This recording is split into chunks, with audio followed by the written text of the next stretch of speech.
and the road to the earth, the living markers of the mercies I have known. I know it may sound simple, but it's more than I have to say.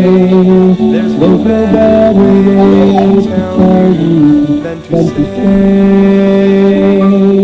God's been good in my life.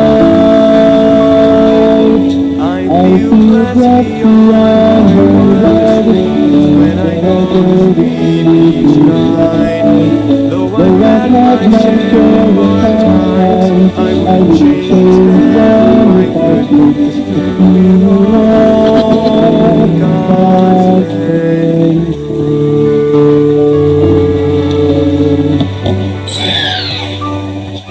Okay, magandang gabi po sa bawat isa sa atin. Muli po tayong nag-i-air live po sa ating daily words of encouragement. Tayo po muna manalangin before we read our text tonight. Dakilang Ama, Diyos namin banal at makapangyarihan sa lahat. Pagpalain niyo muli ang inyong salita na aming pag-aaralan sa gabi ito. Bigyan niyo kami ng wisdom para maunawaan namin ang gusto niyo parating. Makapagbigay nawa ng encouragement at pagkatuto, paglago ang bawat isa para sa aming pamilya. Tawad Ama sa kasalanan nagawa, ito pong aking dalangin sa pangalan po ni Jesus. Amen. Dito po muna tayo sa 51 verse number 11. The Bible says, "Cast me not away from thy presence, and take not thy Holy Spirit from me." Or 10. "Create in me a clean heart, O God, and renew a right spirit within me." Yan po ang pamagat natin. Create in me a clean heart, O God. And the Bible says in verse number 11, "Cast me not away from thy presence, and take not thy Holy Spirit from me." Verse 12, "Restore to me the joy of my salvation, and uphold me with thy free spirit." Ito po yung panahon na si David po ay nagkasala po siya sa Diyos, at dahilan sa kasalanan niya, actually, adultery po kay Bathsheba. Pangalawa ay murder kay Uriah na asawa ni Bathsheba. Siya pong responsible po doon. Napalayo po si David ang relasyon niya sa Diyos, na nagalit po ang Diyos sa kanya, at nag-cause po ng sadness at kalungkutan sa buhay ni David. And sa madaling sabi, nawala yung kasiyahan niya. Opo, sapagkat hindi nga po natuwa ang Diyos sa kanya, at nakaranas din po siya ng pagpapalo ng Panginoon. Ganun pa man, nagpakumbaba po siya at gusto niyang maibalik ang relasyon niya sa Diyos. Kaya sabi niya, "Create in me a clean heart, O God." So, ito po ang request niya. Medyo may sore throat po ako, mga katiyong lalamang. Alright, so create in me a clean heart, sabi niya, bigyan niyo po ako, Panginoon, ng malinis na puso, and i-renew niyo, ibalik niyo yung right spirit within me, kagaya noon. Bakit nasira ang spirit ni David? Bakit naging unclean ang kanyang puso? Dahil po sa kasalanan. Kaya mag-ingat po tayo ho. Ang diablo po ay laging magkakas ng temptation sa ating mga anak ng Diyos, at talagang gusto niyang sirain ang ating buhay. Gusto niyang ilayo po tayo sa Diyos, ilayo ang relasyon natin sa Diyos. Ang diablo gusto niya na magkasala tayo upang maging marumi ang ating puso at masira ang ating spirit sa Panginoon. Yan lagi ang iniisip po ng diablo. Para hindi na po tayo magamit ng Panginoon, gusto niyang sirain po tayo. Gusto niya pong mag-take advantage.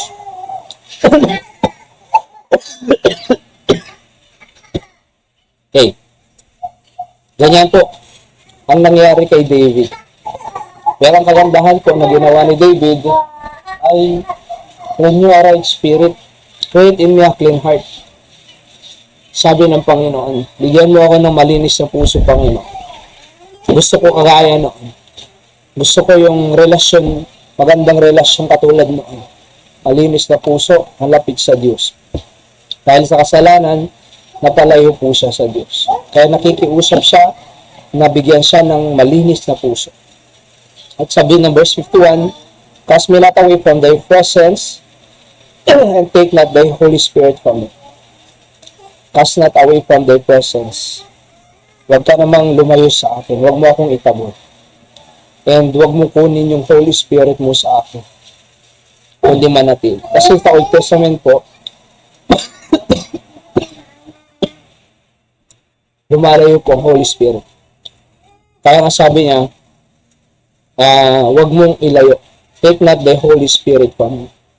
Hayaan niyo lang na magtrabaho ang Holy Spirit sa akin at linisin niya ako at igabay niya ako sa katuyan. Yan po ang gusto ni David, mga kapatid. Verse 12, restore unto me the joy of thy salvation and uphold with me with the praise spirit. So gusto niya lang ibalik ng Diyos sa kanya ang kasiyahan ng kanyang kaligtasan. Hindi po nawala ang kaligtasan ni David dito. Ang nawala po yung joy ng kanyang kaligtasan. Siyempre po, pag niligtas ka ng Diyos, masaya ka. Talagang nakakatuwa na makaranas ang kaligtasan ng ating Panginoon. Pero, nung nagkasala si David, hindi nawala ang kanyang kaligtasan, kundi nawala ang kasiyahan ng kanyang kaligtasan. So, kaya nga ibalik niyo, Panginoon. Alright? Ibalik niyo ang kasiyahan ko na yun. So, ganun po, mga kapatid, maaaring nalalayo ka sa Diyos, maaaring nag-backside ka, maaaring hindi ka na faithful, maaaring nawala ka sa ministry mo, maaaring wala ka sa church, nalayo ka sa Diyos. Gayaan lang po natin si David nang sabi niya, create in me a clean heart. Renew a right spirit within me. Cast me not away from thy presence. Take not thy Holy Spirit from me. Restore to me the joy of my salvation. At naniniwala po ako, ay babalik po ng Panginoon ang kasiyahan ng kaligtasan. Magiging masaya ka ulit sa paglilingkod sa Kanya. Magkakaroon ulit tayong malinis sa puso. At right spirit at magandang relasyon sa ating Panginoon. Wala na pong ibang pinakamagandang buhay kundi magkaroon po tayo ng masaya, maayos na relasyon sa ating pong Panginoon at tagapagligtas. Okay? So, create in me a clean heart, O God. Gusto po tayong Diyos, malinis ang ating puso. At pag malinis ang iyong puso, malaya ang Diyos na kikilos sa iyo. Malaya ang Diyos na ibuhos ang pagpapala sa iyo. Ang kanyang biyaya, ang kanyang grace, mercy, and love. Pag malinis po ang ating puso. Okay? Kaya nga, Lord, create in me a clean heart. So, balik po tayo sa Panginoon. Alright? Kung nakikita natin yung mga pamilya natin, malayo na sa Diyos, ibalik natin sa Panginoon. Just like Joshua when he said, as for me and my house, we will serve the Lord. Tayo po manalangin, dakilang Ama, salamat po sa inyong salita na kami natutunan. Tunay nga, Panginoon, na kami po ay limitado, maraming pagkukulang, pagkakasala sa inyo. Pero kagaya ni David, ganun din ang aming panalangin, create in me a clean heart, O God, and renew a right spirit within me. Restore to me the joy of my salvation. Kaya kayo po mag-bless sa lahat ng nakikinig. Patuloy niyo po silang bigyan ng kasiyahan sa kaligtasan na pinagkaloob niyo po sa kanila. Maging maayos lagi ang relasyon nila sa inyo, Panginoon. Salamat po. Bless po lahat ng nakikinig. Saan po ng kanilang pamilya o Diyos, saan man sila naroon. Ito po ang aking dalangin sa pangalan po ni Jesus. Amen. Magandang gabi po sa lahat ng nakikinig. Live or replay dyan sa Batak, Ilocos Norte, dito sa Candon, of course. And dyan sa Abra, Cagayan, Pangasinan, and Bulacan, Pampanga, sa South Korea, dyan sa iba-ibang part ng Asia, at sa Amerika po, Saudi, California, at iba-iba pa. Texas, God bless you po. Ang Panginoon po magpala sa inyong lahat. See you on the next episode of our Daily Words of encouragement.